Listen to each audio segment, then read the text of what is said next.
Sometimes, the best stories in golf aren't found on tour. You'll find them at the back of the range. And now, your host, Ben Adelberg. Welcome to the Back of the Range Golf Podcast. I am your host, Ben Adelberg, and this is episode 70.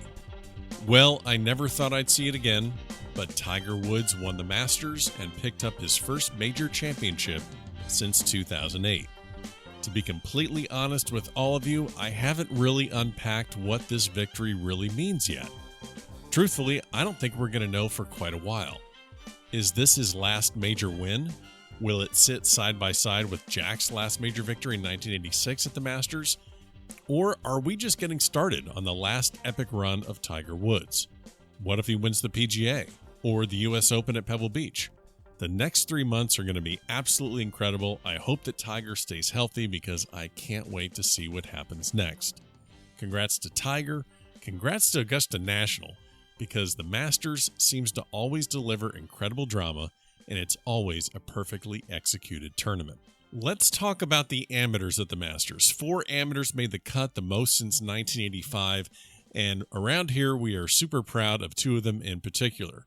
If you think you had a good Masters week, well, Devin Bling, last year's U.S. Amateur runner-up, made a hole-in-one at the par 3 contest, made the cut on the number, met his hero Tiger Woods, and played the final round with the defending Masters champion Patrick Reed. The only amateur in the field that might have had a better week, that was Viktor Hovland. The U.S. Amateur champion made the cut as well. He finished as the low amateur, won the Silver Cup, and was right there in Butler Cabin sitting next to Tiger Woods as he received his 5th green jacket. Oh, and by the way, the new number 1 ranked amateur in the world, that would be Viktor Hovland. Interestingly enough, both Victor and Devin had their coaches on the bag at Augusta, just like they did at the U.S. Amateur. Coach Alan Bratton caddied for Victor, and Coach Andrew Larkin caddied for Devin. The reason I bring that up, Victor, Devin, and Coach Alan Bratton were all previous guests on the Back of the Range, and soon Coach Andrew Larkin from UCLA will be joining us here at the Back of the Range as well. So that brings me to the next point. Make sure you are subscribed in Apple Podcasts. Don't forget, we're on social media, Facebook, Twitter, and Instagram. Follow us on Instagram at the Back of the Range Podcast. And as always, please, if you are enjoying this podcast, leave a review in Apple Podcasts. Let us know what you think. You know, we're always looking for feedback, interesting ideas for new guests. This podcast belongs to you just as much as it belongs to me. So, for our 70th episode, our guest this week is one of the most dominant amateurs in the state of Florida. The number of awards won and titles earned are a little bit of a mystery. Not because they didn't happen, but because there's so many, it's hard to track them all down. Our guest this week is Rick Woulfe from Fort Lauderdale, Florida. And here's actually one of my favorite stacks from Uncle Rick. He's a 9-time Florida State Golf Association Senior Player of the Year. Now let that sink in a little bit. You can't play senior amateur golf in Florida until you turn 55. He's won the Player of the Year 9 times. You do the math. Rick is a legend here in Florida, plain and simple. He's played in 25 USGA Championships, with most of them occurring after he turned 35 years old. He's played in British amateurs, British senior amateurs. He served on the USGA Mid-Am Committee. He shot his age of 67 in a Florida State Mid-Amateur, and he won the State Mid-Amateur at the age of 62. Think about that, a 62-year-old winning a tournament where 25-year-olds can enter. Oh yeah, there's just one more story. He played against Tiger Woods in match play and won. On a personal note, Rick was one of the first guys that I went to while the Back of the Range was in its early planning phase, so to speak. And when I asked him, so what do you think if I started a golf podcast? Well, he liked the idea, and that really helped me in the early days. So it took me a long time to get him corralled for his episode, but we got it done. Very thrilled to welcome one of the true legends of amateur golf in the state of Florida to the Back of the Range Golf Podcast. Rick, thanks for joining me. No, I'm glad I finally was able to make it. I've been chasing you down like you owed me money or something. I knew you tried. You told me you wanted me to be your number one, and now I'm number 60 something. That's okay. That's all right. Numbers don't matter with you. It is just a number with you. So, man, I've been playing amateur golf for probably in South Florida or in the state of Florida for about 20 years now. And I would play county events and state events and, kind of eke my way up the ladder of playing in a state amateur or state mid amateur. And, your name has been at the top of just about every single list. You just were commenting that you have a player's resume, so to speak, whenever you send them out to invitationals. And we don't have it here, but we don't really need to hunt for your record. So just to throw out a couple numbers so that people listening can get an idea of what you've accomplished. Played collegiately at Michigan State. Right. And you are 3-time Florida State Amateur Player of the Year. And what is absolutely fascinating to me is you're a 9-time State Senior Amateur Player of the Year. And you can't play senior events in the state of Florida, or can't play Florida State Golf Association senior events until you turn 55. 9 times. So if you won them consecutively, that's, in my math, is about 64. What is your age, sir? 69. Oh, God. Okay, so let's dial it back to a little bit of the beginning before we get into a lot of your amateur and senior amateur accomplishments, which there's tons of them. But give our listeners just a little bit of an idea. How did you get into the game of golf? When did things start for you? Tell about kind of the junior collegiate experiences. I will let you go, sir. All right. Well, it was exactly 53 years ago when my dad, who was he got to about a 6 at one time in his golf career, was getting new clubs, and he gave me his old clubs. And I started playing some golf when I was 13 years old. And I found a bunch of friends of mine that I had played just about every sport you can think of with, and they all had golf clubs as well. And we started playing a lot at a very old par 3 golf course that doesn't exist anymore in Fort Lauderdale. It used to be right behind where the BSO office is located at the corner of Broward Boulevard and Riverland Road. It was back in that section, and we'd go out there every weekend, and then during summer we were out there the entire summer. And within about the first year, we all decided that it wasn't that much fun just to play golf. We needed to start playing competitive golf, and it just so happened that the Broward County Junior Golf Association was running an event. If I remember correctly, it was them, at Plantation Golf Club, the old Plantation Golf Club, and they actually had a Broward County Junior that was being played. And I don't recall actually when they first opened that up or first started it, but when I was 15, I remember playing in that for the next couple of years, and at the same time started playing golf with at Nova High School, which is where I went. I finally gave up baseball in my sophomore year. And although I did play football my last year, which wasn't looked upon quite well by my father, but by the time I finished up high school, I knew that I wanted to play golf in college. And I was fortunate enough actually to get looked at pretty carefully by Buster Bishop from University of Florida and Dave Williams at Houston. But my dad sat me down one day and he said, look, this is really good. If you end up with a scholarship at University of Florida or at University of Houston, that would be really great. But you have to understand that if you don't make the team, you're not going to have a scholarship. And if that's where you decide to go to school, you're going to have to pay for it yourself. So I started realizing that real life was a little different than I thought, and started talking to my counselor. He gave me the names of a bunch of schools, primarily in the Big Ten, but mostly up in the Midwest. And I started applying up there and ended up at Michigan State. And actually, that's when the real competitive juices started flowing, and I started playing competitively from then. Almost nonstop until now. I did have a break there for a while, but so I've been playing competitive golf since 1962. Wow. Well, and it's interesting you bring that up because I've spoken to a lot of amateurs, professionals, college players, college coaches, And it sounds like the real consistent theme is go someplace. If you're going to play in college, go someplace where you know you're going to be able to play. So that kind of went into your mindset, like, I want to go someplace where I have a chance to be competitive and play and get the most out of your college golf experience. So did that kind of tie in with what your decision making was for Michigan State? Well, I certainly was confident that I thought I could make the team, and I really didn't think about the idea that a lot of the players are probably from the Michigan or the Midwest area, and they only play 6 to 8 months a year or something like that. But actually, I never really thought about the idea that I wouldn't make the team. Right. But I did go up there without a scholarship. And fortunately, within the first 3 months, I was able to persuade the coach that it would be worthwhile taking the chance. And from then on, there wasn't any issues about that. But back then, freshmen weren't allowed to play varsity anything. Yeah, actually, it may have been football. They may have switched football by then because this was 1967.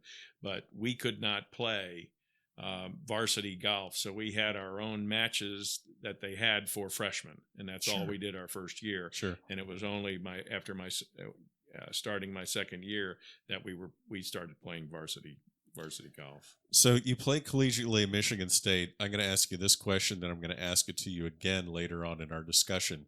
Was there any thought at that time after Michigan State to play professionally?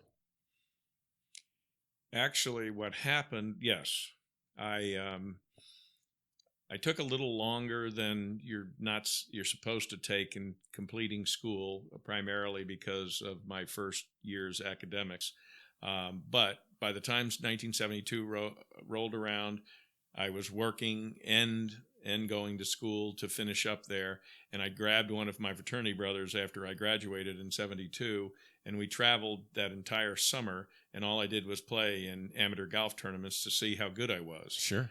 And there were a few events, actually, where I played pretty good. I was leading the Eastern Amateur after 2 days, and got beat by a fella that some of us still remember, Ben Crenshaw.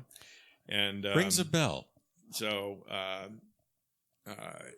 after that, though, after having played it was probably about 3.5 months of playing almost every single week with my fraternity brother as my caddy, I realized that I didn't win anything the whole time. I was competitive in some of the events, but I realized then that wasn't going to get me anywhere, or I wasn't at least prepared to work harder to get even better. And I decided, I think I better consider doing something else. Somebody had said something about the fact that it wouldn't be a bad idea to go to law school, but that was going to take a little bit of time to get everything together. So I went to work for Sears fixing air conditioners. Okay. I actually never knew that. Yeah. I've always known you because you're a attorney, litigator. I don't know. What Right. would you say? So I'm a trial lawyer. Trial lawyer, been doing that forever and ever. Did not know that you had a lustrous career as a air conditioner repairman for Sears. Right. Okay. Didn't have that in my notes. No problem. So, one thing I do have in your notes is that, you have a family, you're married, you have boys, and, I think anyone that plays golf tries to figure out what is that work-life balance. How do I take care of my career stuff, be there for my family, but I also want to play a little bit of golf. But I think there's about a stretch of about 10 years when you were kind of getting your career established. You really didn't play much golf, did you? No, actually, let's see. It was probably when we finished up, that was the summer of 72. I started my work. I wasn't really playing much at that time, even though I could have. But I was trying to get into law school, and I finally did get into law school, and I started in 73. And law school is just as you have read about it or have seen it on TV where it's portrayed. So, I played very little golf for those 3 years. Had a clerkship in 1975 down in Miami, and then when I graduated in 76, they offered me a job, and I came back to Miami because of the great people that I had worked with during that particular summer.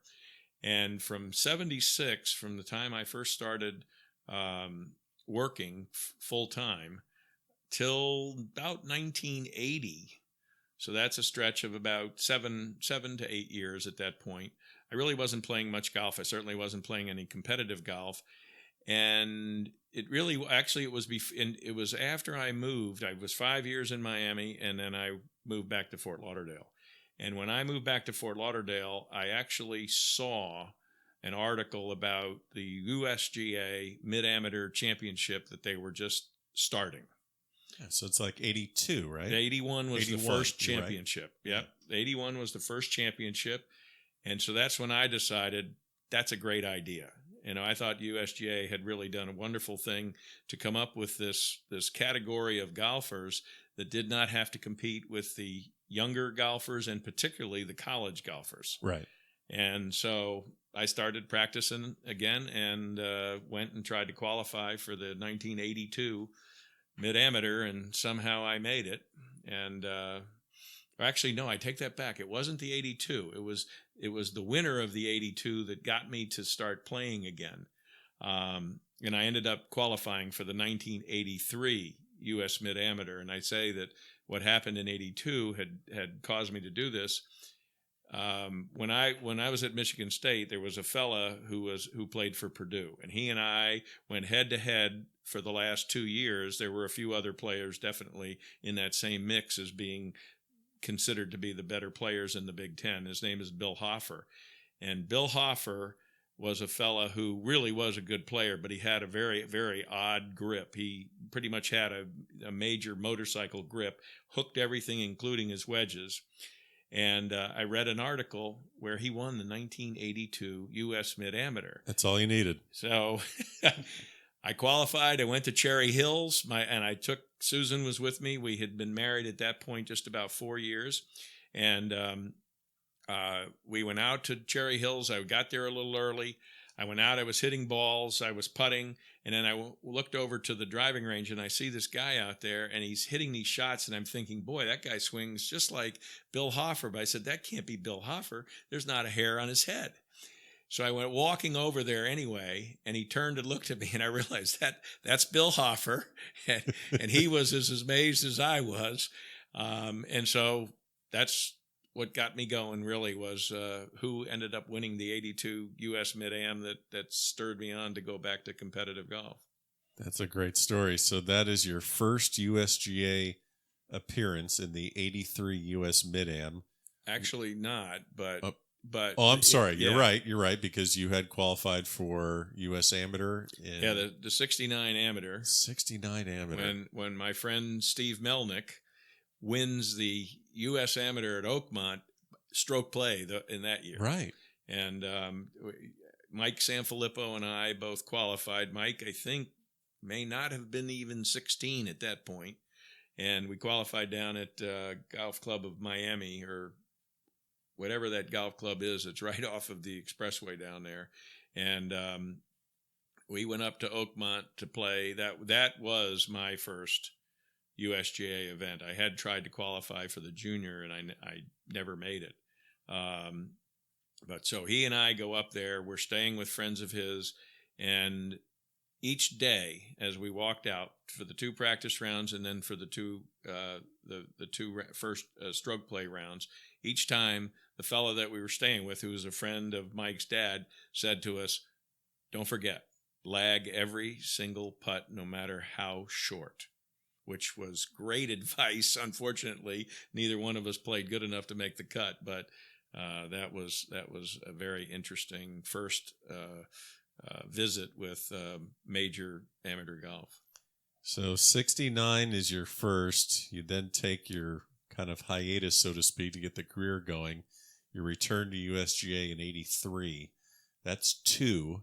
How many am I missing? What is your total of USGA appearances, would you say, right now? 25. 25 USGA championships.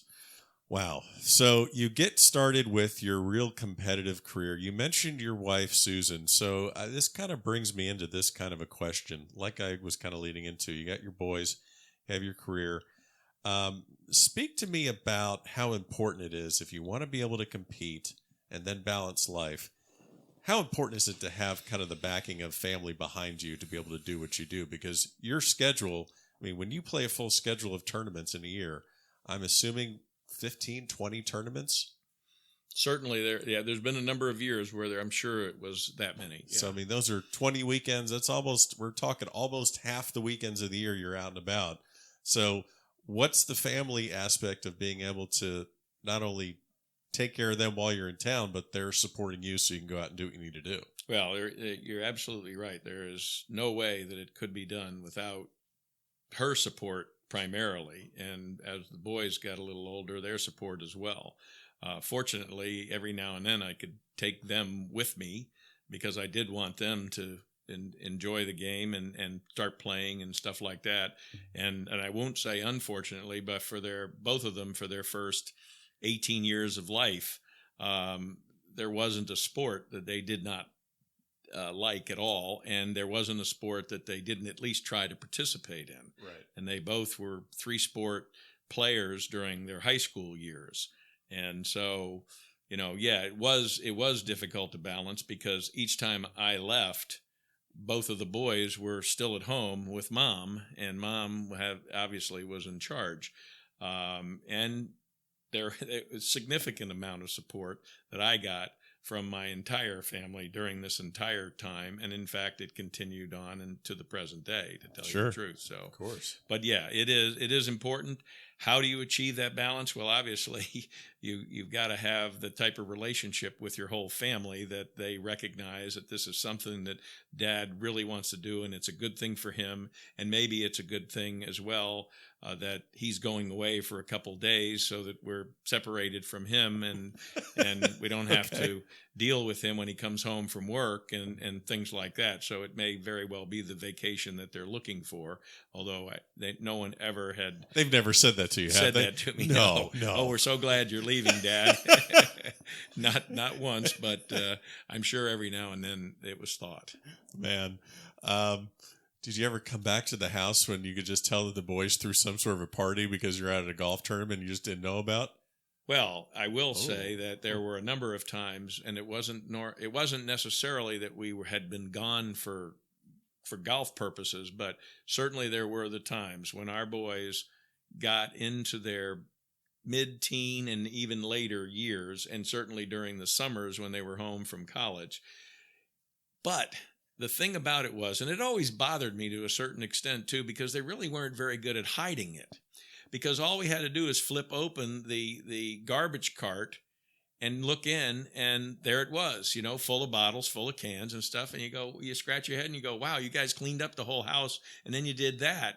I mean, was it just are you really just telling us, Mom and Dad, we're doing these things and want you to be aware, and we're able to keep the place and nothing gets damaged, and we clean up and stuff like that. So don't be upset. We're very careful.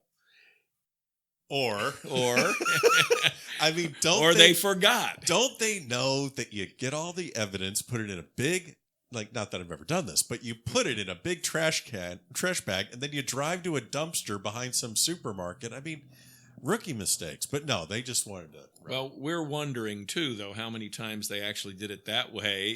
So there could have been other times when they did it and we weren't aware. We're unpacking a whole lot of stuff. We're good gosh. So you mentioned, you're 69 years old and you're shooting scores that, I mean, you consistently are breaking your age and shooting amazing scores. Talk to me a little bit about fitness. I know last year you kind of were dealing with a pretty serious injury, but talk to me about how important or when fitness really became important for you and how it kind of entered your mind of, I really need to keep in good shape because I'm starting to get older. I'm not hitting the ball as far, or things aren't as sharp. When did fitness really become serious for you to maintain your level of play? I would say that it was in my 40s, because in my 40s is when I stopped playing competitive softball. I stopped playing competitive flag football. And I wasn't much of a basketball player, although I'd play every now and then just to fill in. But I actually stopped a lot of the vigorous activities that I was doing. I was never really a gym person.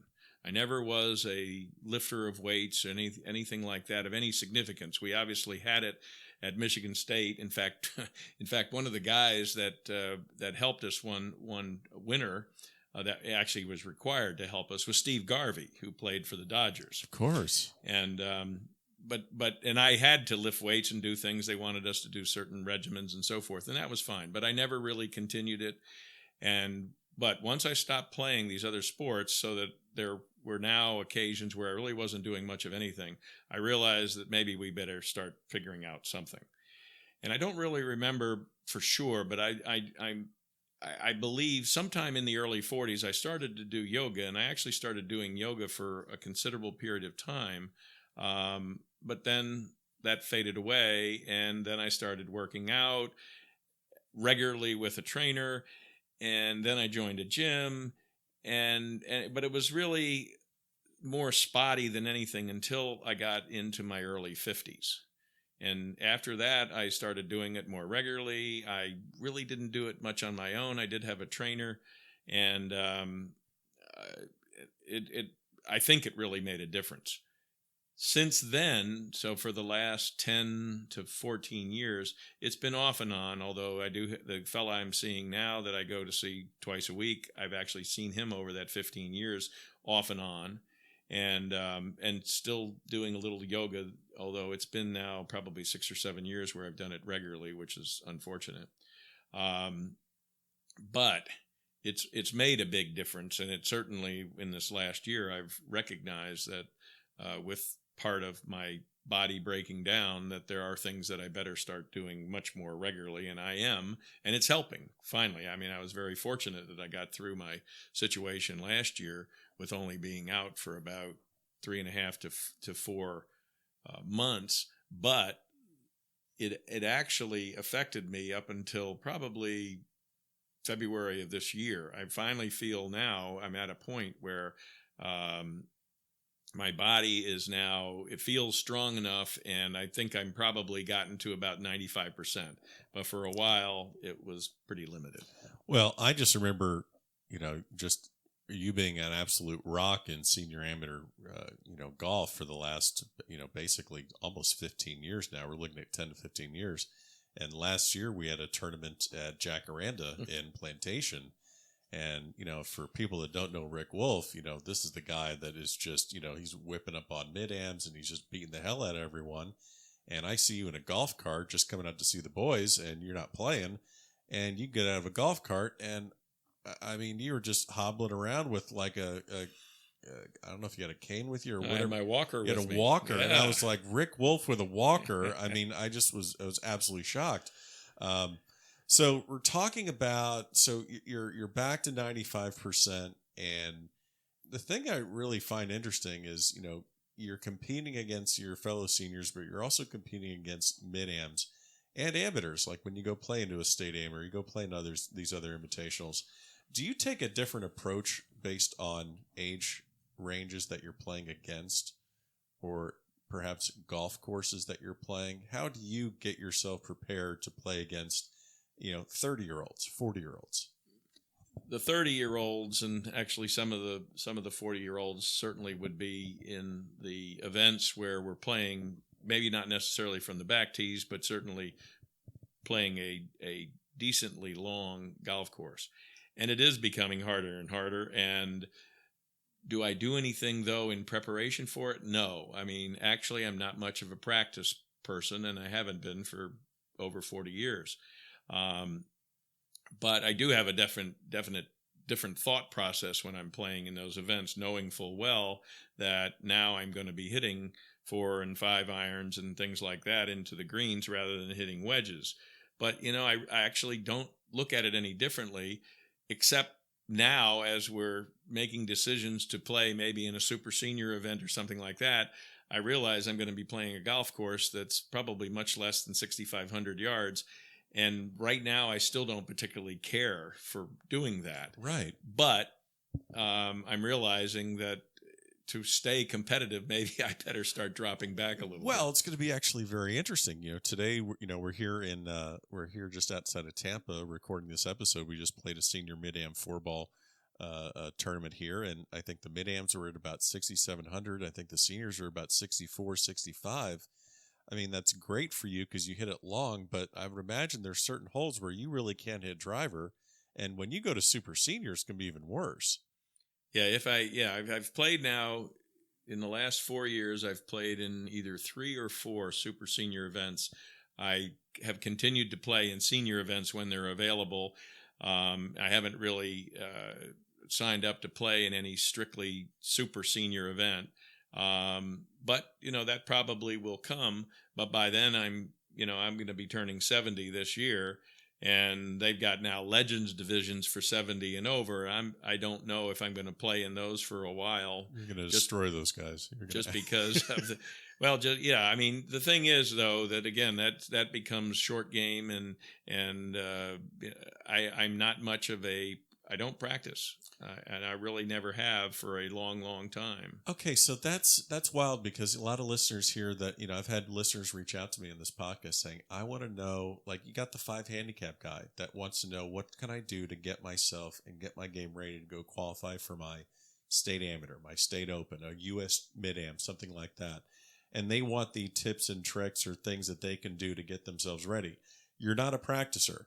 So you're playing? Are you doing different kind of things when you're playing on the course? I mean, are you practicing short game? Like, what are you doing other than just going out and playing?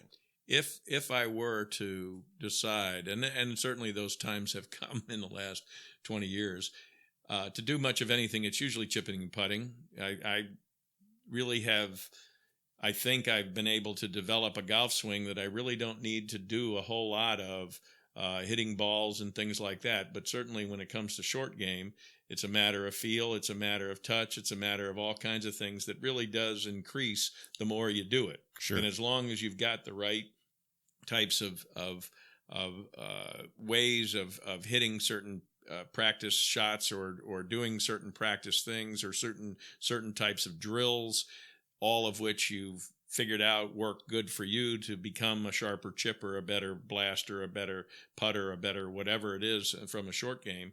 That's where I generally will spend time if I'm not playing on the golf course. My recommendation to players of 4s and 5s that want to get better is to just stay on the putting green, go into the bunker and hit your chip shots and make your short game as good as you possibly can make it, and then just play. That's always been my philosophy. And like I said, I really don't do much in the way of practicing. I'll putt and chip and hit balls and stuff like that simply to get loose for a round. Got it. And frankly, I pretty much know my golf swing, and I know when I start hitting it a certain way exactly why I'm doing that. So usually I can fix it right during the round, and if not, then usually it's easy to fix after. So your advice is kind of learn your swing, own your swing. Everyone can always work on their short game and get that tuned up. Would you say that you not being a practicer maybe has prevented other injuries in your career, like the wrist thing or back thing? I mean, maybe that is a key to your longevity, where you're not a range rat beating the hell out of range balls all the time. That's certainly one of the things that I've always wondered about, because of the fact that I've got friends that do hit balls left and right. They're out there in the morning, they're out there in the afternoon, they're doing this every day. Somehow they fit it into their work. And I do wonder whether or not, had I been doing something like that, would I even be able to be playing golf now? I don't actually worry about it, but that's been my habit. It's not like all of a sudden I've decided now I'm not going to hit balls because I'm worried about my body falling apart. I haven't been doing it for 40 years. Sure. So,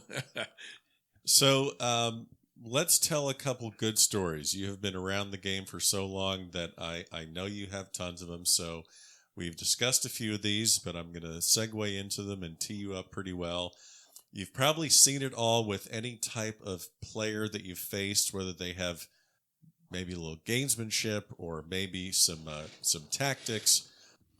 I'm sure you've seen that someone lose their temper on the golf course. I'm sure you've seen it all. But I know we want to share a story that happened up at Dartmouth College, which I think is just hysterical. So share this story about perhaps a little gamesmanship that not you were a part of, but you were on the fringe of being a part of. I went to law school. I went to Washington and Lee Law School, and one of the fellows I met early on there, who was 2 years ahead of me in school, his name is Brad Griffin. He's from Rutland, Vermont. That's where he was born and raised. And after we had graduated from school, he tried to get me up to play in this particular event that they had every year in August at Rutland Country Club. And finally, in '81, I made it up. And for the next 18 years, I think I went up almost every single year. And we had pretty good success, and it was always fun. And sometimes I would go up a little early because we'd go play some of the other golf courses in Vermont. And they had an event that was scheduled, I think, almost every year. I'm pretty sure it was the week before this particular event that we played at Rutland Country Club, and it was held at Dartmouth Golf Club. And I forget the name of the event.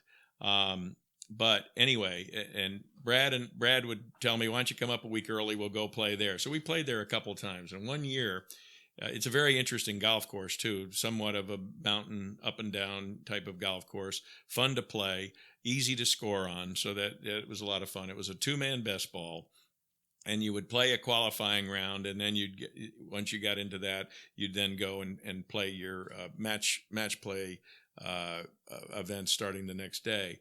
And they did not have an area to practice.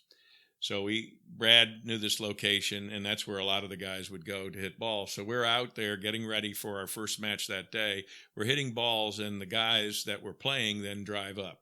And they drive up, and they happen to decide to hit balls just to the right of us, maybe 40 yards away or something like that. And Brad turns and looks at me, points over at them, and he says, "Here, watch this." And he gets up there, and he starts hitting purposeful shanks, which is not easy. No, it's not, but he's good at it. And he starts hitting a shank, and then he makes a movement like, "Oh, I can't believe I did that," type of thing, and he puts another ball down, and he's making sure that they are going right in front of these guys, so they're definitely seeing them. And after about 3 or 4 of them, they pick up their balls and leave. We then drive over to the golf course. We're getting ready for our match, and Brad starts talking to him, and I can see that, he's saying, "Really, I'm having a tough time today. I really can't believe I was hitting the shots like that and stuff." But by the time we got out onto the golf course, you could tell that he had definitely messed up their thinking, and unfortunately for them, we took him down pretty easily. But that's not Brad. He's sort of a master at things like that, and he's done it since as well. So, he's a repeat offender. It can happen. Yes, that's brilliant. Yes. Wow. So, you've played USGA events. You've played events across the pond. As anyone can imagine, when you're traveling abroad, things kind of can go haywire, whether it's with your travel or with renting a car. You're driving on the opposite side of the road, of course. Tell me about the 2017 British Senior Amateur at Sunningdale. That year, I was looking forward to it too, because I had played Sunningdale before. John Baldwin, who is a very, very good senior golfer who had won the British Senior before, and a friend of mine, he lives in West Palm part of the year and in London another part of the year. And he had invited me to play one year when we went over a little early when we were playing at Walton Heath for the tournament, and I got a chance to see the golf courses, which are really phenomenal ones. So we were really looking forward to this tournament. And I got over a couple days early, and I was staying pretty close to the golf course. But Pat Talent was coming into town. He was coming in a day after me with his wife, and I'm trying to remember, he had someone else with him, and he had his wife as well. And he was coming in on a Sunday, and I had been in touch with him, and I told him that they wanted to go to the King and Queen's place there, which wasn't very far from where we were staying. King of England, Queen of England, and so forth, and they wanted to go visit the castle and so forth. And I said, well, that was one of the things I was thinking about. Why don't I come and pick you guys up, and I'll take you over? That make it really easy. So I drove over, picked them up. It was about 20 minutes from where we were headed, and we were unpacking things and moving things around and so forth. And I hopped in the car and I realized I didn't have a good idea of exactly where my phone was. And without a phone over there, you're really in trouble. Sure. But I thought, I'm sure it's in the car here. No big deal. So we took off. I drove. It took about 25 minutes. We were driving through some areas where they were doing heavy construction. We pulled into the city where the castle was located and so forth. And we're driving around. We're not finding a parking place. And then we see a parking garage. So I pulled down into the parking garage and I realized, and as they told us, we don't have any spots here. But I see some guys over in the corner of the garage. They're washing some cars. And I thought, well, maybe what we can do is we'll just take our car over there. We're not going to be able to find a parking place, but if we can get them to take the car and tell them we'll pay them for a wash, then at least we got a place to store the car. Sure. So they say, sure. Oh, yeah, no problem. And I forget exactly how much it was going to be, but it was worth it. So we pulled the car in, and I said, all right, now I gotta find my phone. And so we're again going through the entire car. We can't find it anywhere, and I'm really frustrated. And I look up on the top of the car, and there on the rail, it was a little rail on the top of the car. Right on top there, my phone is laying right on the top of the roof of the car. We had driven close to 25 miles going through all these bumps and stuff like that, and somehow my cell phone ends up staying on the top of the car that whole way, and thank goodness. Oh, God. 'Cause that's a nightmare in and of itself. Forget about the fact. Not quite as bad as the previous nightmare that we had, though. Oh, yeah, of course. I think it was, trying to remember, we went over twice. We went over in 1989 and we went over in 1990 to play in the British Amateur. And the first year that we went over, that I went over with Brad, in fact, my friend who can shank at will. At will. He played in the British Amateur with me. We were at Birkdale. And then we took off and met 6 of our friends who were coming into Glasgow. And then we went through Scotland. And we went all the way through Scotland. We went up to where Donald Ross is from, up there. I don't forget the name of the golf course right now, but up at the top of Scotland. And then came all the way around. And we're finishing up our trip at Troon. And unfortunately, we weren't able to play Troon because we didn't realize, but they were playing the British Open the next week or in 2 weeks at least, and they had the golf course closed. We decided we were going to go into the Marine Hotel, have a little dinner, and the next morning we were flying over to Ireland. And unfortunately, somebody broke into our cars, stole almost all of our luggage, including a number of passports and golf clubs. So now we've got 8 guys. Some of the golf clubs didn't get stolen. Some of the guys wanted to go to Ireland no matter what, and I was not one of those. And so there were 4 of us then that had to somehow get out of Scotland and get back to the United States. And fortunately, this was 1989, right? And it didn't. The security wasn't nearly as tight. I don't know if we'd ever have been able to get out of there without having any ID and passports and so forth. But fortunately, as well, with my wife working for Delta, for Dave Johnston, who was one of Brad Griffin's roommates in law school, whose wife also worked for Delta, and we had a Delta pilot with us. So we had 3 people that had some relations with Delta. So Delta somehow got us through customs without anybody having any ID at all. Oh, God. So we were able to get home, but it was looking pretty bad there for a while. But that was by far the worst problem, fortunately, that we'd ever have over there. But you've also had really great experiences over there. I mean, you mentioned your wife, Susan. She's caddied for you in the British Senior Amateur.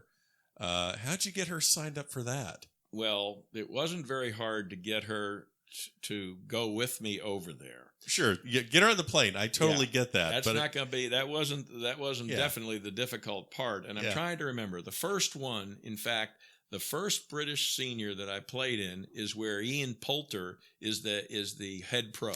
Okay, so this is a real famous story about Poulter, how he was basically a 4 handicap, wanted to get into the golf business. He's an assistant pro, selling sweaters, gripping clubs, giving lessons to, and so that club is where you played your first British senior amateur. Okay.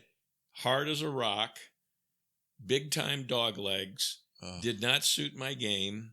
And so that was one of the 2 times that I didn't make the cut at the British Senior Amateur. Okay. But during that visit, this is another one that I had just thought of too. Hey. During that visit, I met Norm Swenson. And unfortunately, Norm passed away. Oh, it's probably now almost 5 years or more. In fact, Mr. Hammer was another good friend of Norm Swenson. And anyway, Norm and I are playing, and he says, well, we need to get dinner tonight. This is before the tournament had started. He says, we're staying over in this area that's just above a pub. Why don't you come over? The food's very good and so forth. Bring your wife, obviously. So anyway, I go over, everybody gets introduced, and my wife starts talking to Norm Swenson's wife. And within about 25 minutes, they realize they both went to the same college. And they were both in the same sorority, but for some unknown reason, and they were there at the same time, they never met each other. Really? In the same sorority, yes. But at University of Maryland, that's where Norman's wife had gone to school. And so anyway, that was a very interesting coincidence. It wasn't my best experience over there because of the fact that we missed the cut, but Sue wanted to be out on the golf course. So she volunteered to caddy. And from that moment on, she decided, for whatever reason, although it was a little iffy when we were at the tournament before Sunningdale over on the East Coast, but she had caddied for me then for 11 British seniors. And I think she really enjoyed it. The most interesting one, which I'm sure she didn't particularly enjoy, but we were playing on the East Coast of England. And this was the year after I ran into one of my teammates from Michigan State, who I had not seen in 34 years. And he was a Canadian from Quebec who joined the team my first year, although he was 19 years old, and why that I don't know. But anyway, his name is Graham Cook, who is now a very, very well-known golf course architect in Canada. He lives in Quebec. He's won something like 10 Canadian Min Amateurs and 6 Canadian Seniors, and obviously has played in the Canadian Open a number of times because of that kind of success. I haven't seen him in so long, and he is at the Nairn tournament the year before that end of this one that I was going to tell you about, and he gets into a playoff against the Irish Walker Cupper, what's his first name? His last name is Pierce, and he loses. But I see him, and this is, like I say, the first time I've seen him in I don't know how many years, and he married the sister of our captain when we were juniors at Michigan State, Lynn Jansen's sister, and he married. So that was a great reunion. We hoped we'd see each other again, and the next year he comes over to play in the British Senior, and we end up getting paired together the last round of the event, and we were the last group because he was leading and I was in second place. Wow. And when the tournament was over, Paul Simpson passed both of us up. Oh. And so he finished second, I finished fourth, and Paul won the tournament. So that was a really neat reunion, basically. Yes, it was. Yeah. It was a lot of fun. Yeah. And that it has always been fun going over there. We've had great time, but Sue just has absolutely loved it. But what I was going to tell you about during that last day, we get to the fourth hole. It's a par 5. We're about halfway down, and all of a sudden you can tell the weather is coming. I knew it was coming. I knew that. The weather is coming, and we're both out there. We do have 2 umbrellas. We do have 2 rain suits. And we got all our gear on. It starts to rain. It's blowing. We're walking down the fairway, and Sue turns and looks at me, and she says, "When are we going in?" And I looked at her and I said, "Unfortunately, I'm not sure that they've ever had lightning here, but I know that they haven't had lightning in over 100 years. So the likelihood of us being told to go in is not very good." So for the next couple of holes, until we got to number 7, it was brutal. But we got through, we parred and all, and we got to number 8. I made a quad and knocked myself out of the tournament. But she has, I think she's really enjoyed it. And we've obviously had great opportunities to visit other places and stuff. Sure. We've traveled with the Simpsons a number of times and stayed with them. And we traveled with the Lutzes as well, so it's been a lot, and the Talents too. Yeah. And it's been great fun. Yeah, that's awesome. If anyone else has the idea of trying to recruit their spouse to caddy for them in a tournament, because you can't blame stuff on the caddy, because that's also your wife. Yeah, you got to kind of go tread lightly when you have that happening. Right. Wow.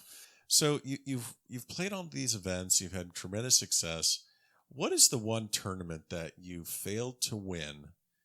That, I mean, obviously, you're not playing the USAM. I don't know if you're going to try and qualify for the US Mid this year. But what is one tournament that is still out there that you still are chasing, that you still want to check off on your list? Well, I'm not sure that that's realistic anymore. But I really thought, as I qualified for the U.S. Senior Amateur, that at some point in time I would at least get close. And I got to the 3rd round one year, and Paul Simpson was not long after I had first met him. He beat me, that's one that I believe that I had a good opportunity to win, and never really got to the point where it should have happened. And now I'm not sure that there's going to be an opportunity there. Sure. And other than that, the Mid-Am, I qualified for a bunch of Mid-Ams, had some good opportunities as well, but that's really, I don't think, realistic. Well, one of the most realistic and one of the most impressive things I think I've ever seen is, I believe it was so this was the 2012 State Mid-Am at Johns Island in Vero Beach. I remember playing in this. I was able to get into that after qualifying for my one USGA championship. But this was, 2 rounds of stroke play, and then the cut is at 64 players. 64 or 32? I think it's 32. 32. You win this at the age of 62. You had to be 25 to play in the tournament. You win it at the age of 62. You shoot 67, I believe, which was your age at the time. No, it wasn't. That was a different Mid-Am. That's right. That's right. Sorry, I get the same golf course. That's right. Yeah. So, but you win this at 62. The reason I bring this up is, what are some of the things in your game that you see some of these Mid-Ams and some of these younger players, amateurs, that lack? Some of the things that you can recognize. Yes, they hit it 30 yards past me. But what are the things that you think that you have that some of these younger players don't, that they kind of need to learn? That's a good question, and one that I probably will have some trouble in answering. I think that because the thing is, in watching a lot of them, they all seem to be pretty good putters. They all seem to be pretty good chippers. Nothing spectacular, although every now and then you certainly find that person that is at one of those things. But it's more, I think, is ball control and controlling distance. I think that part of what is lost by a number of the good players is that ability. They can hit it a mile, which is partially, I think, technology driven in regards to equipment. And also, too, I think, Frank Stranahan was somebody on the tour that was the only guy that had ever lifted any weights for years back in the 40s and 50s and so forth. Everybody said, you can't do that. That's going to tighten up your body. You can't play golf. And we've all seen that certainly within the last 10 years and really more in the last 20 years, in part because of Tiger, that's no longer the case. So we've got stronger, better technology, better equipment, better golf balls and everything. So the ball's going a lot farther. And that's the area that I think that I see in a really good player that seems to be their main deficiency, is their inability to really control the distance of the golf ball with their iron play more than anything else. And, what can you do other than to practice? And they're all sitting there with their TrackMan and figuring out how far they're going to be hitting that day with a 5-iron in their hand and a 7-iron in their hand. And it's tough to argue with, to tell you the truth. As long as they continue to work at that, I think they're going to end up being a lot better. But yeah. You mentioned, I said earlier in the episode that I was going to ask you this question again. You didn't turn pro coming out of college, but I would imagine coming into the age of 50 or 49, when that Champions Tour, Senior Tour obviously is an option. You've had this great success in your 40s playing in multiple USGA championships. Did you ever think about taking a run at the Champions Tour? I actually did. I talked to a lot of people that had been thinking about it, and obviously a number of them that had done it, and they hadn't yet decided that it would be okay to try and qualify and not lose your amateur status. Unfortunately, you had to opt. Right. And so it was going to be a serious decision. I had a good practice at the time. My kids were probably, I'm trying to think of exactly when that was. They were both probably one finishing up high school, the other in college. My practice was going well. Everything was going well. Sue was working for Delta and keeping busy and doing what she wanted to do and so forth. So things couldn't have been any better for me as far as my life was concerned. And Sure. I started thinking about something that would change everything completely. And then I got lucky. After talking with a number of people and so forth, I qualified for the 99 Mid-Am, which happened to be back in Old St. Louis, where the first one had been won. And it just so happened that one of the fellas that I had met originally when I got on the USGA Mid-Amateur Committee and was on it for 26 years was Jim Holtgreave. Jim had been on the committee. In fact, if I'm not mistaken, Jim might have been one of the first ones on the committee, but he also was the first one to win the U.S. Mid-Am. He won it in 81 at Bellerive there in St. Louis. So they're coming back to St. Louis, but not at Bellerive. We were playing at a different golf course at that time. And Jim had been on the committee almost from the beginning, but now he's playing on the Champions Tour. But they invited him to come back. They're in St. Louis. It'd be a great idea. Bring the guy who won the first event, also a member of the committee, and he was invited to come and speak to the players. Like they had a speaker every year at the event. Well, Jim came to the greens, or to the golf committee meeting, the Mid-Am committee meeting, because he was a member, and just to say hello and so forth. And that gave me the opportunity to pull him aside and say, look, Jim, if you got a few minutes, I'd like to talk to you about a couple things. And we had an opportunity before the dinner started to get together. And I told him I was seriously considering the possibility of getting on to the Champion Tour, and I was interested in his experience so far. He'd been on the tour, I think, by then at least a couple of years. He seemed to be doing pretty well. He certainly was making some money and stuff, so it seemed like a great idea at the time. He and I talked for about 30 minutes, and after he told me about his experiences throughout, and it wasn't all terrible, but there were some instances that he talked about, and he basically said to me that he really thought that it probably wasn't going to be a great idea for me to do that. And frankly, it probably wouldn't have taken even all of that to convince me to not do it. But after talking to Jim, it really was a fairly simple decision to make, frankly, and I never thought about it again. The way he described it to me was this, and frankly, as things have gone on since then, I don't think anybody really sees anything different, and that is very simply that if you didn't play the regular tour for a number of years,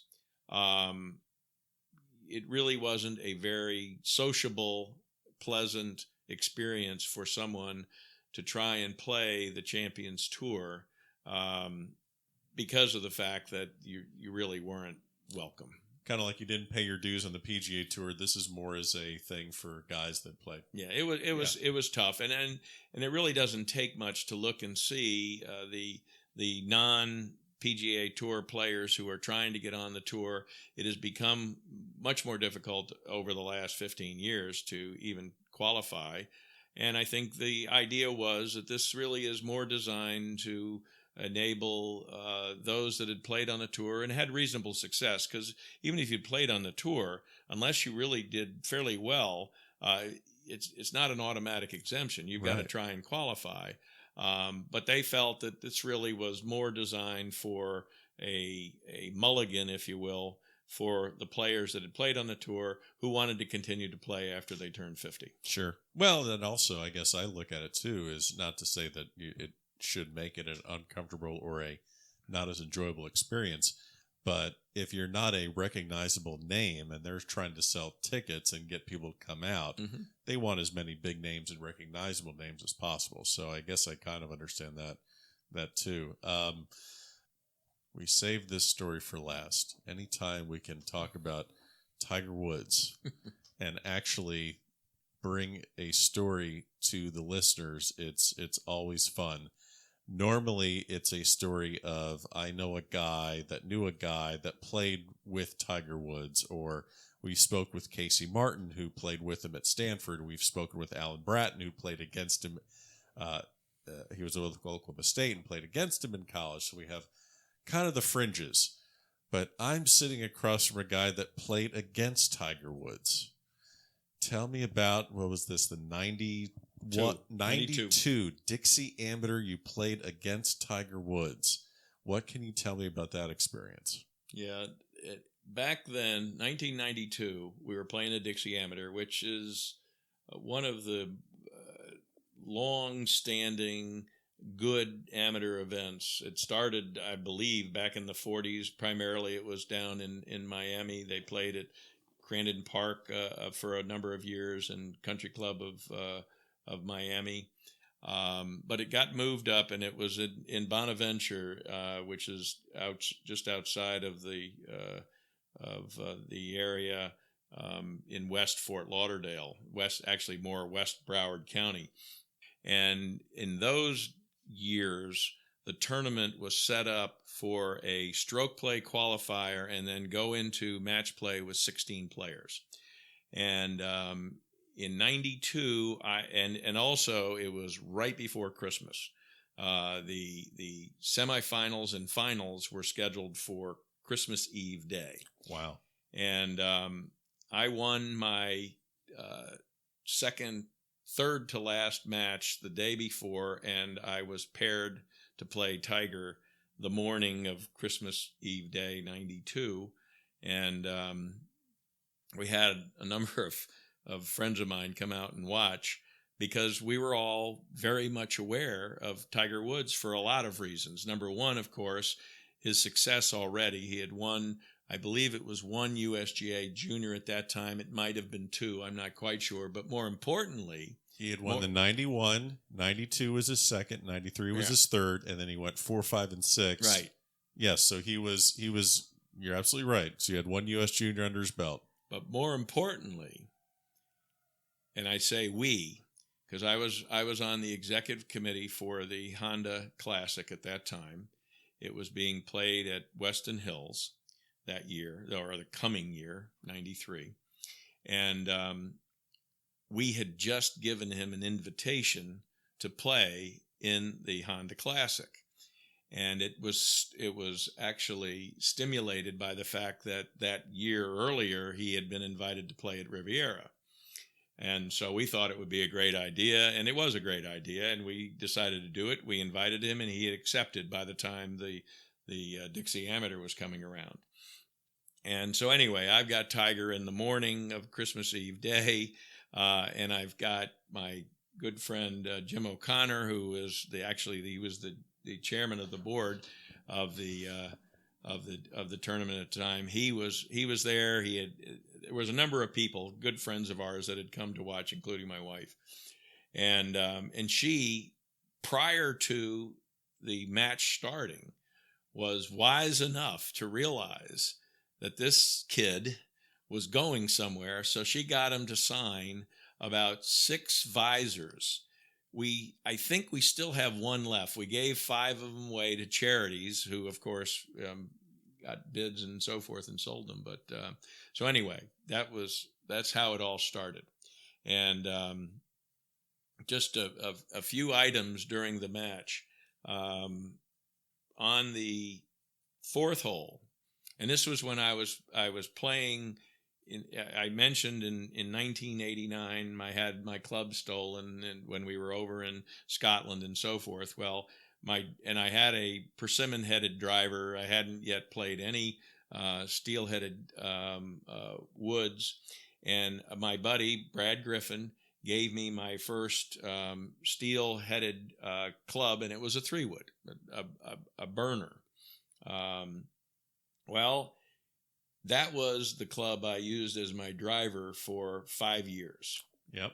So I'm playing Tiger. I've got my, quote, driver, which is my 3-wood there. This is a tailor-made burner, like spoon. Right. Little, yeah. Yep, but 13 degrees. 13 degree. 13 degrees. I still have it. And I'm one down. We're coming into number 4. Tiger hits his drive down there. I hit my burner down there. He walks past his golf ball and is walking up to the other ball that's about 15 yards past it. And I walk up to the ball. I go, Tiger, come on back. Motion him back. He hits his shot up on the green. I hit mine up on the green. We get up on the 5th hole, which is a par 3. He turns and looks at me. He says, "You've been hitting this the whole time?" I said, "Yeah." He didn't say anything beyond that. Well, anyway, he hooks it out of bounds on 8. We come to 9. I chip it up, hit the pin, and I'm now 2 up after 9. We're driving down number 11. We had 10, which was, I believe, a par 5. And we're coming down number 11, and we're talking about a variety of things. And he mentions to me about his exemption into the Honda Classic. And he looks at me and he says, they really should give you an exemption. I thought, well, that's, kind of nice of him to say. But anyway, we come down. And he's like 16? 16. He's going to turn 17 on December 30th. Yeah, that's right. Yeah. So a week later, he's going to turn 17. And so we start talking about a bunch of things. And I mean, he's playing good. He's hooking the ball, which I think was his game at the time. He changed that obviously since then, but he's playing pretty good. But I've made a couple putts and I've got him 2 down. And we're talking about some things as we're driving down. And in the Dixie in those days, they would put competitors together. When they had the match play, they only gave us 1 cart. So we're riding with each other. We're not walking, we're riding. And so we're stuck riding next to each other in the cart. And we've got a match. No, we didn't have a match in front of us either. We were the only ones on the golf course because the other semifinal match got canceled because the fellow who had gotten in, who had a family, had made arrangements which apparently were non-refundable. He called at 7:00 in the morning to advise everybody that he wasn't going to be making his match. So he ended up forfeiting his match.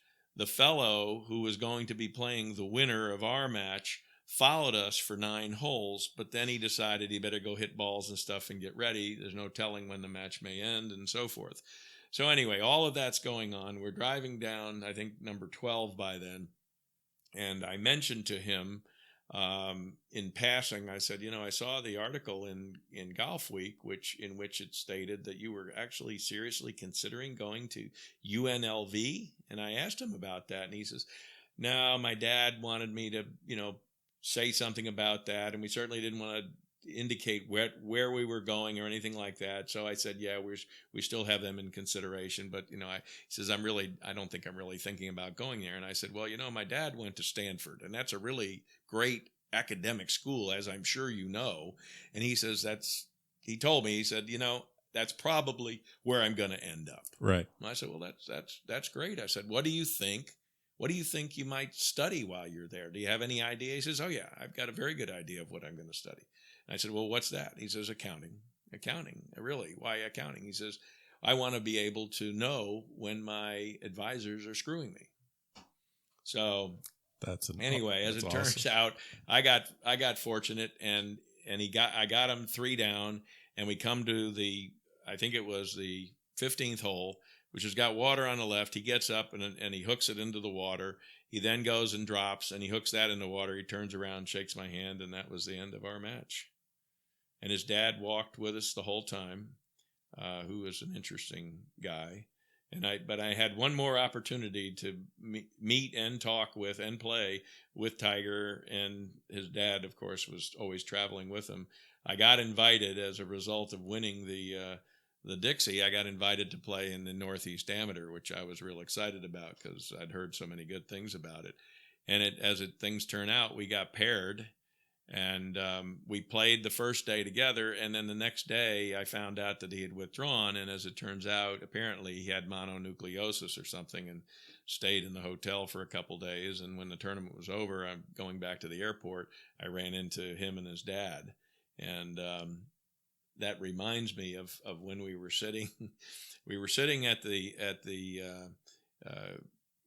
club for the dinner the night before the event started. Right. And I was sitting with Tiger and his dad was directly to my left, and Tiger was to the left of his dad. And they had a bunch of people that were speaking. They had Billy Andrade and Brad Faxon, and they talked about their charitable events that they had in Rhode Island that they had started up, I believe, a couple of years before that. They were talking about that. So that was one of our speakers.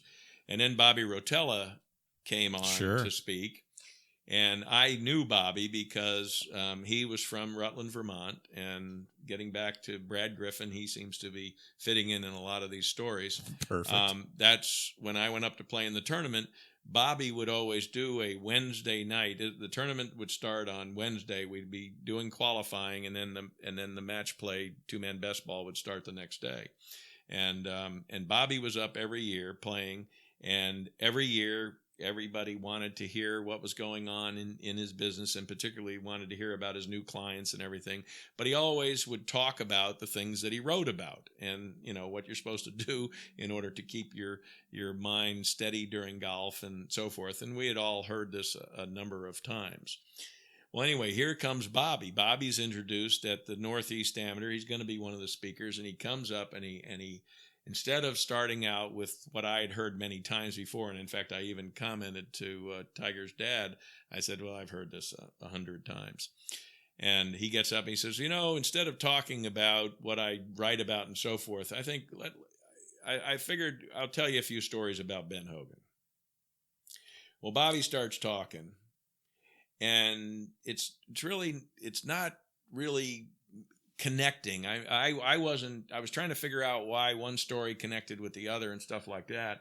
And Bobby had been talking about 5, 6, 7 minutes, and all of a sudden Earl is elbowing me in the ribs, and I turned to Earl, and Earl looked at me and says, "What the hell is he talking about?" So anyway, that was the other guy, I guess, in the room that wasn't quite sure of what Bobby was trying to get, and I've never told Bobby that story, so we'll see. We'll see how far this is distributed. I'm sure we'll get it over to Mr. Rotella. He'll hear that story. All right, let me ask you about one of the best matches you've ever played. So as Florida Cup is very, very important to me. I was very fortunate. Actually, both of us were chosen to be the captains last year for the South team. You had to pull out due to injury, but it was a really big thrill for me, really big highlight. I've been able to play in 5 Florida Cup matches. I think you've played in 11, 12, something like that. All of them that I was able to play in. Right. So you've not missed a Florida Cup based on qualification. You missed Right. last year's due to injury, but still obviously a prolific Florida Cupper. It's a great event. It is Ryder Cup format, North Florida against South Florida. There have been many matches there. I reached out to Jim Demick, to the executive director of the FSJ, who was on our podcast earlier, and I said, I'm going to talk to Rick Woulfe. You got a good Rick Woulfe story, and he says you got to ask him about one of the best matches he's ever seen, and this is a guy that's been around USGA qualifiers, U.S. Open sectional qualifiers, every state term you can think of for the last 20 some odd years. Talk to me about this match that you had at Laurel Oak about 20 years ago, which I have some of the details. None of them really seem believable, but you were there. You were in the match. Talk to me about this match. This kind of gives our listeners an idea of your skill and also the skill of amateur golfers in the state of Florida.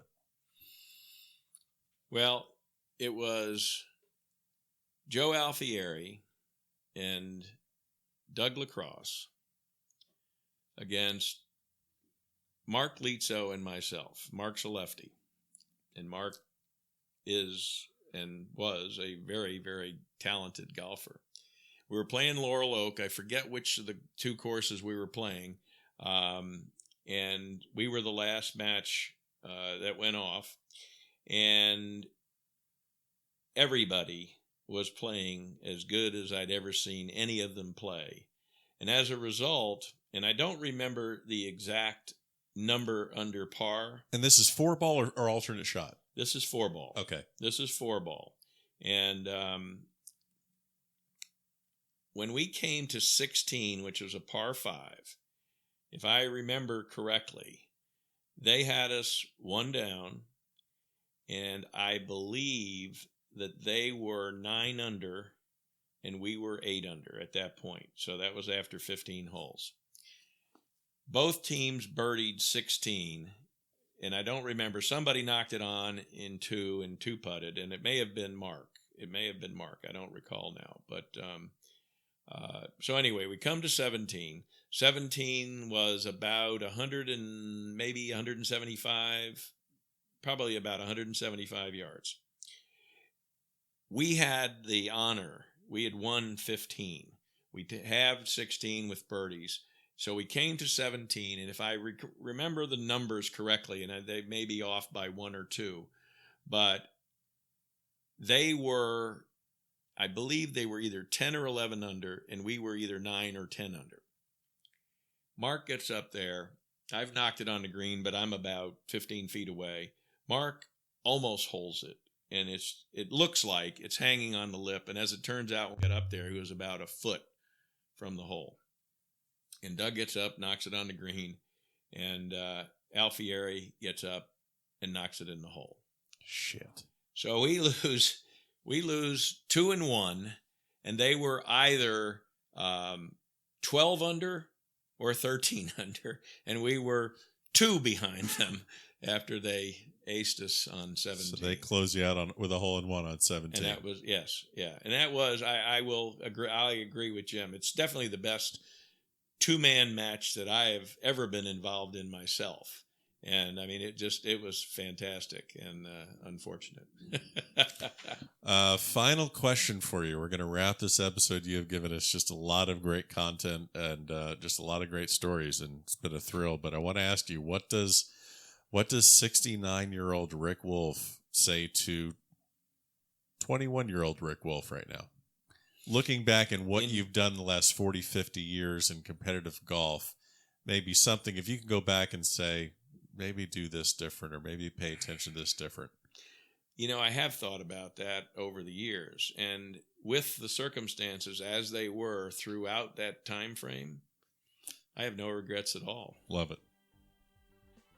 I think I made the right decisions on all of those, to tell you the truth, yeah. Well, it was worth the wait, my friend. We really appreciate the time, and well, I enjoyed it as well. I appreciate you asking me, and I appreciate your doggedness and sticking to it. And we finally got to it. We finally got it done. And there you have it. Another great episode here at the Back of the Range. Thanks so much to Rick Woulfe for joining us on our 70th episode. Don't forget, we have towels, we have trucker hats, we have all sorts of merch available on our website, thebackoftherange.com. Follow us on Facebook, Instagram, and Twitter. Subscribe in Apple Podcasts. We'll do it again next week here at the Back of the Range.